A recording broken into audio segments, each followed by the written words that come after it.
Gracias. Bien, muy buenas tardes a cada uno. No, falta 15 minutos todavía para que sea buenas tardes. Todavía buenos días a cada uno de ustedes, queridos estudiantes de quinto año de secundaria, sección B. Hoy vamos a hablar acerca de un tema muy importante dentro del curso de Historia Universal. Muchos catalogan a este tema como uno de los inicios, por así decirlo, de que la mayoría de las colonias, ¿no?, busquen ese ansiado deseo de este tiempo, del siglo XVIII, porque ahí nos vamos a remontar, años 1700, para ir entendiendo la materia, ¿no? Del siglo XVIII, el despertar de decir, pues, me voy a independizar, ¿no? Que va a ser una gran decisión para muchas colonias que estaban condicionadas a ese tiempo, prácticamente a las ciudades, a las metrópolis, ¿no? O a las coronas, por así decirlo. Entonces, pero todo tiene un origen, ¿no? ¿No? Estamos viendo pues cómo la influencia del liberalismo fue determinante para empezar nuevos aires.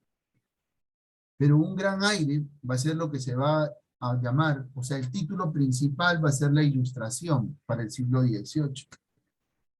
Y cuán influente, cuán influencia fue los aportes de Montesquieu, de Rousseau, de Voltaire.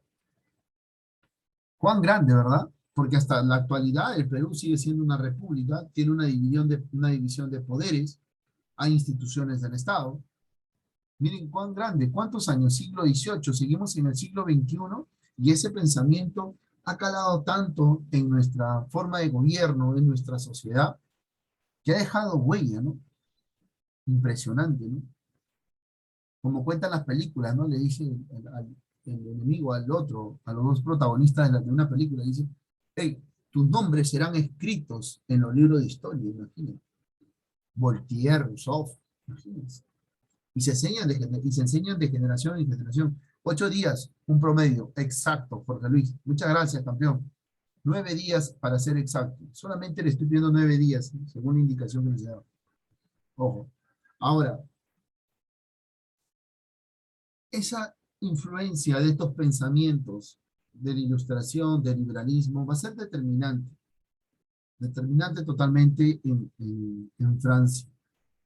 Pero son una clase social, es la que va a preocuparse por el deseo de saber ese tipo de pensamientos, ese tipo de ideas, de fundamentos. Solo una clase. Profesor, ¿qué clase se va a hacer? Van a ser los burgueses. Y cuando surgen los burgos en la Edad Media, usted se acordará, cuando surgen los burgos en la Edad Media, en la Baja Edad Media, o sea, ya casi el término, después de la peste negra surgen los burgos, ¿no? Los hacendados, los que van teniendo dinero, pues después de la peste negra, la población bajó y la producción agrícola creció, y ellos que tenían, pues, se volvieron adinerados, ¿no? Ahora, resulta que los burgueses tienen pues el cómo, el medio de poder conseguir la información. Pues ya la imprenta se volvió viral para todos, ¿no? Los libros hay pues a la orden, como se dice. Ahora, cuando se dan esta influencia, este pensamiento, a Francia y al rey, si no me equivoco, Luis XVI, se le ocurre la grandiosa idea, ¿no? Después de una serie de enfrentamientos, de guerras, ¿no? En Inglaterra y con otras coronas, y el desgaste. A eso se va a sumar embellecer el Palacio de Versalles en Francia, ¿no? ¿No? ¿Qué pasa? Resulta, vamos a aplicar una serie de medidas. Y a pesar de ello, el rey, pues, aplica las medidas y el pueblo responde ante esa situación. Pero el panorama de Francia es un panorama, pues, para este tiempo, de los años 1789, un año antes que se inicie la revolución. Francia está pasando hambre, pues, hay escasez de comida, hay exceso de población, ¿no? Aumentó la población, ¿no? Cierto grupo social no pagaba impuestos, pues los nobles y el clero no pagaban impuestos. Y cuando hablamos de noble, el clero, la población, vamos a hablar de una división social, no trimestral, ¿no? Triestatal, por así decirlo. ¿No? Tres divisiones. El rey, los nobles, el clero y el pueblo. Y por ahí dentro del pueblo, porque pagan impuestos, van a estar los burgueses. Los burgueses estaban incómodos. Los burgueses se reunían así como ustedes, ¿no? Ay, nos vamos a encontrar como mi amigo. Ay, ven. Los burgueses se reunían, se contaban y hablaban. Y criticaban también los acontecimientos que estaban pasando en Francia. Hasta que el pueblo decide empezar a hacer protestas, las primeras huelgas, como se dice, y marchas al Palacio de Versalles. La reina sale y en la lengua francesa le dice, vayan a comer este pastel, un bocadito, un bocadito. La historia nos cuenta que los mandó a comer un queque duro, un pan duro, y el pueblo se agitó. Para calmar todo eso, el rey va a hacer una serie de acciones. Ya ese es en el año 1780. Estamos hablando de la Revolución Francesa, una revolución que marca un hecho importantísimo, ¿no? La Declaración de los Derechos del Hombre y del Ciudadano. Todos hemos tenido esos cuadernos, prácticamente en la pasta al final, está grabado grandote ahí los derechos humanos, la Declaración de los Derechos Humanos. Estos hechos van a desencadenar, pues, que más adelante muchas colonias o virreinatos o virreinos, ¿no? Busquen su independencia. Y el Perú no ha sido ajeno, no ha sido ajeno. Vamos a conocer un poquito más acerca de la Revolución Francesa, queridos estudiantes. Vamos acá.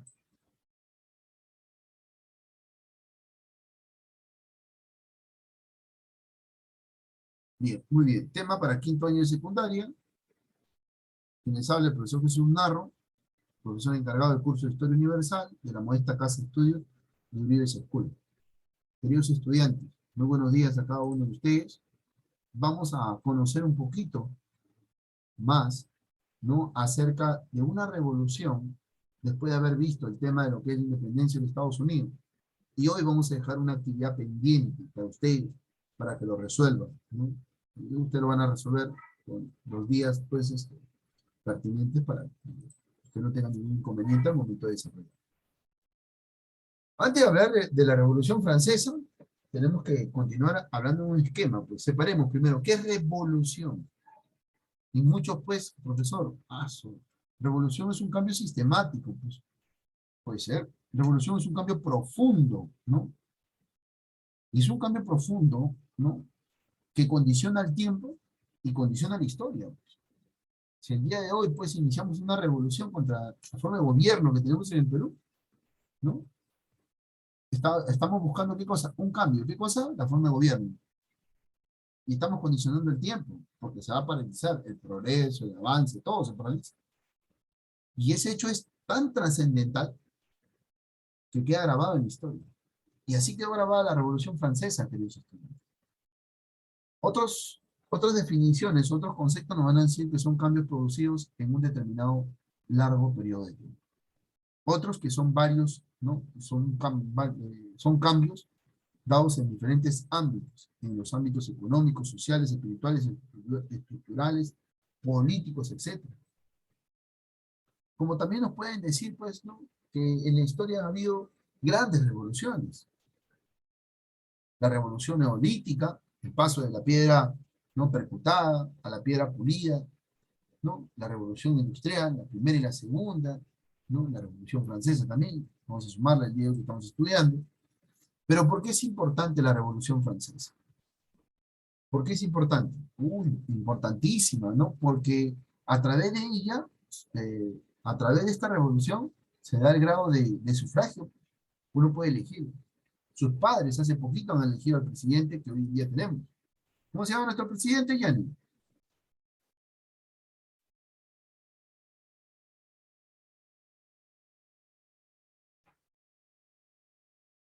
Yanni. ¿Cómo se llama nuestro presidente? ¿Me escuchaste, verdad? No sé si usted me escucha porque mi micro está medio mal. Ah, ahora sí Se te llama, escucho. Ahora sí. se llama Pedro Castillo. Ah, ok, ok. Muy bien, muy bien. Nuestro presidente, igualito como sufragado. ¿Qué más? Han influenciado la independencia de muchas naciones. Influenció la Revolución Francesa en Chile, Perú, mire, imagínense. Entonces, muchos elementos hoy en día de nuestra sociedad ha servido la Revolución Francesa y lo que trajo consigo el esquema de forma de gobierno para que muchas sociedades o muchas naciones se apliquen en su sistema de gobierno o busquen que se apliquen, ¿no? Por ahí decían, ya viene la patria, imagínense. Dentro de estos puntos que nosotros estamos viendo, muy bien, Sergio. Dentro de los otros puntos que estamos viendo, vamos a ir analizando entonces la Revolución Francesa. Estos cambios y este hecho histórico importantísimo que ha tenido trascendencia en la historia, ¿no? Vamos a ver cómo se presenta todo esto. Recordando, pregunta de examen, hasta pregunta de examen de admisión, ¿ah? 1789-1799. Hay un punto importante, porque muchos relacionan la Revolución Francesa con la era napoleónica. Vamos a hablar, no combinemos papas con camote. La Revolución Francesa termina con el consulado de 1799, después de 10 años. ¿Me puede entender?